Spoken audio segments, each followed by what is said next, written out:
When you think of Agile, what do you think of?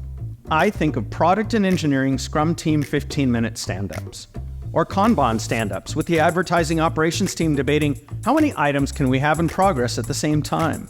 But did you know that you can also apply Agile methods to your annual strategy management process too? I'm Ross Martin. Join me as we explore the union of Agile concepts with business strategy to better prepare you and your company to adapt smoothly in the fast-paced business world. We'll delve into how agility can not only transform your strategic approach, but also ensure you remain a forerunner in this relentless race of business relevance. Let's explore a world where strategic adaptability isn't just an asset, but a necessity for thriving. Picture the modern business environment as a dynamic, ever-evolving cityscape where change is the only constant.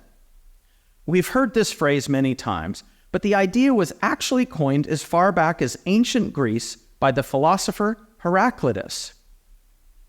In our modern world, change agility transcends a mere concept to become the lifeblood of successful enterprises. Each decision made, every customer interaction, and all market trends weave into an intricate living tapestry of business activity. This tapestry is unique. It's sensitive, reactive, and adapts in real time to the market's ever-changing rhythms and patterns. The only way to win in this environment is to be flexible. Rigid businesses won't make it. My journey has taken me from the early days of Scrum and the Agile Manifesto to Agile transformations in the tech hubs of Silicon Valley, and to driving strategic merger integrations in global media icons. In each of these roles, the common thread has been adaptability woven into every strategic decision. Agile strategy management is about constantly reevaluating and reshaping your strategy as the market writes its own narrative. It's about ensuring that your organization doesn't just survive, but thrives, scripting a story of resilience and enduring success. Enough on concepts. Let's get practical. The framework of agility stands firmly on 5 foundational pillars. These should be familiar to those who are experienced with Agile in product development, but in this case, they are adapted to the needs of strategy. First, flexibility over rigid planning. This pillar champions the agility to pivot swiftly in response to new insights or challenges, fostering a culture where change is not just expected, but embraced. It's about empowering teams to reprioritize and recalibrate goals, breaking free from the constraints of inflexible planning. As we all know, in 2020 and 2021, many supply chains stretched and in some cases broke. Few foresaw a global pandemic, but for companies that had flexibility in their supply chain, such as multiple vendors located in disparate locations, they not only survived, but were able to take market share from their competitors. The definition of a black swan event means it is only obvious in retrospect. However, your business can strategically analyze your vulnerabilities, such as if you source your critical materials from only one country. And it is possible to adjust your strategy to plan for the unforeseen. The key is to actually build agility into the strategic plan itself. Second, leadership driven by a clear purpose. Here, leaders are visionaries, charting a course that resonates throughout the organization. They articulate a compelling why that aligns every action and decision, infusing agility with purpose and direction. And I'm sure you've heard all that before, but a study by Kaplan and Norton found that 95% of employees don't understand how their day-to-day activities contribute to the strategy set by the executive team. For many employees, the strategy is something that the CEO presents in an all-hands meeting once, and then there's maybe some follow-up emails and a few discussions. The key here is to establish a culture where all employees root their decisions and actions back to that why, showing by example that the business is outcome-oriented through and through. Third, an unwavering focus on the customer. In this fast-paced market, the customer's voice is your guiding star, and this pillar emphasizes understanding and anticipating customer needs, continuously adapting your offerings. It's a commitment to keeping the customer at the heart of all strategic decisions, ensuring that every move is calibrated to their evolving demands. Of course, it's easy to say you include the voice of the customer in your strategy and decisions, but as you know, they are not usually present in those meetings. So the key is to establish a culture in your front line to have an ongoing two-way dialogue with your customers, and then a feedback process within the company to feed those customer voices back to the leaders. Fourth, iterative progress. Think of progress as a series of intentional, manageable steps rather than a giant leap.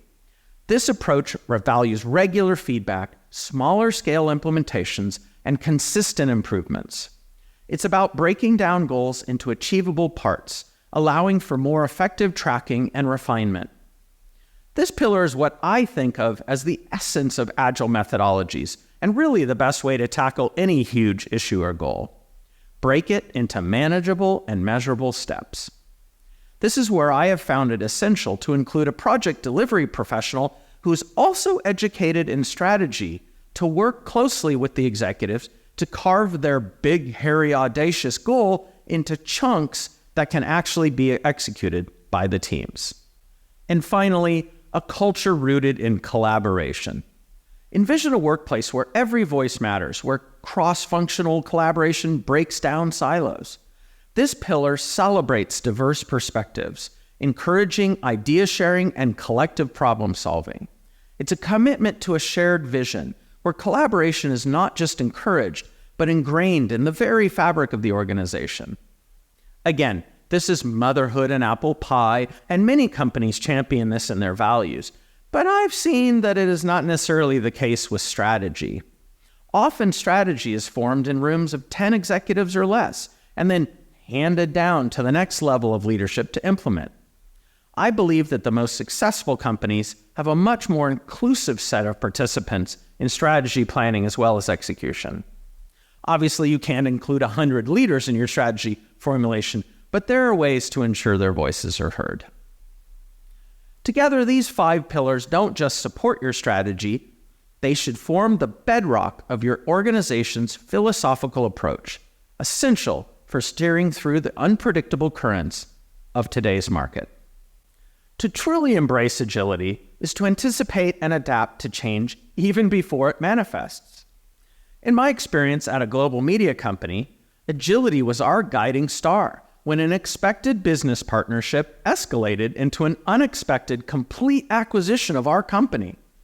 Using Agile methods, we pivoted our strategy to adjust for the new reality while maintaining our operational course despite the sudden shift in winds.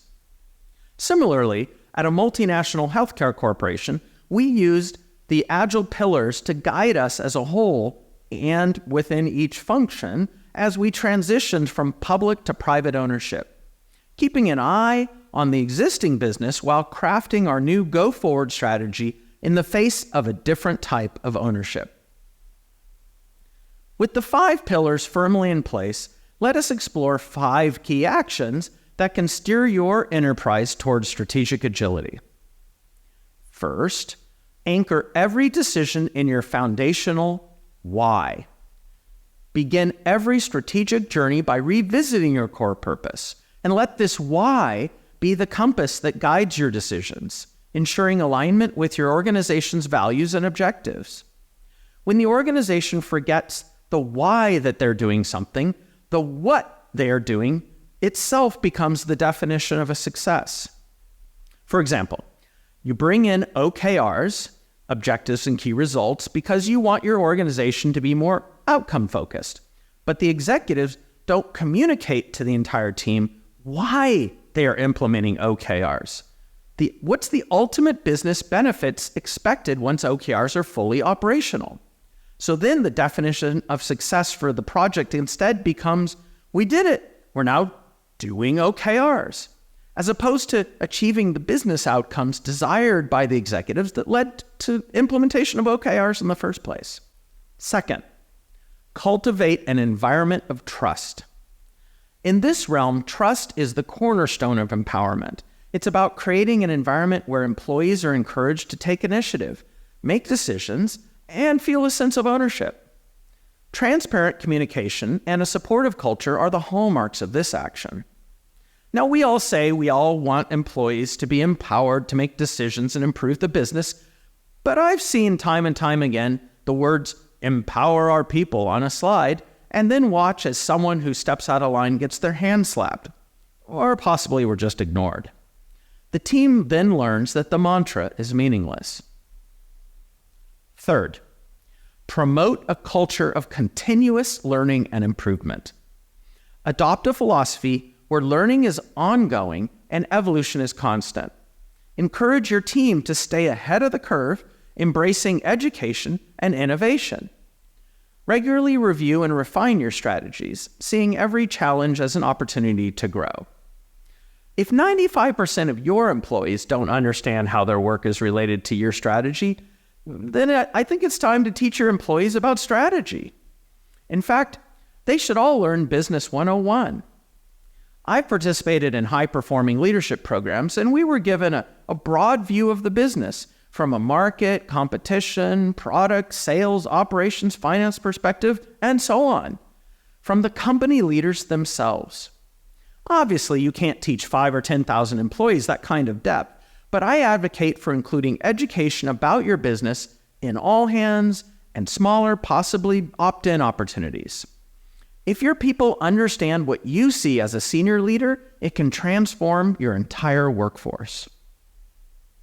Fourth, choose and implement a framework that aligns with your organization's ethos. Select an Agile framework that speaks to the unique needs and culture of your organization. Tailor it to enhance your team dynamics and strategic goals, ensuring that it resonates with and empowers your workforce. In my high-tech company, we used Scale Agile Framework, or SAFe, across product and engineering because those were the dominant functions at that company. At another company, in operations, we used Kanban because simplicity made more sense in that context. Learn what are the options and select one or several, but if you choose several, make sure your delivery team is on top of tying them all together so upper management has the knobs and dials necessary to pilot the supertanker. Finally, reflect and adapt regularly. The practice of regular reflection is crucial. This action involves assessing the effectiveness of your strategies, being receptive to feedback, and proactively adapting to new developments. It's a commitment to staying agile, responsive, and ahead of the curve. For those of you who've practiced Scrum, you know that retrospectives are easy to undervalue. It makes sense. The team's finished the sprint, the energy is not high for spending an hour talking about it, and I've also seen that with pretty much all project postmortems. You want to share learnings with your future self, but mostly you just want to be done with it all. But reflections are the true secret power of Agile. It is the regular, small course corrections every cycle that bit by bit make the team better, or the project better, or whatever you're doing better. Think about getting healthier as a person. Despite what people wish, it is one meal decision at a time, one bike ride at a time, day after day, month after month. It's the same with Agile. The improvements come one at a time, but they accumulate. Embarking on Agile strategy management is akin to setting sail on a grand and unpredictable voyage across uncharted waters. The path ahead may be unknown, but armed with an Agile mindset, you'll be prepared to face any storm, navigate through uncharted territories, and explore new horizons. In the world of business agility, it's not just about the speed of your journey, but the grace and foresight with which you adapt and pivot. Our exploration today is just skimming the surface. Agile strategy management will be a mindset shift for your organization, but I'm certain any investment will pay you back many times over. Join us in future videos as we delve deeper into this world, exploring new ideas, engaging with the latest trends, and evolving alongside the ever-changing business landscape. Thank you for joining Future of Work 2.0 on this enlightening voyage today. If you're ready to embrace the Agile approach in your business endeavors, don't hesitate to like, subscribe, and follow us. for more in-depth insights and guidance on mastering agility in your strategic journeys.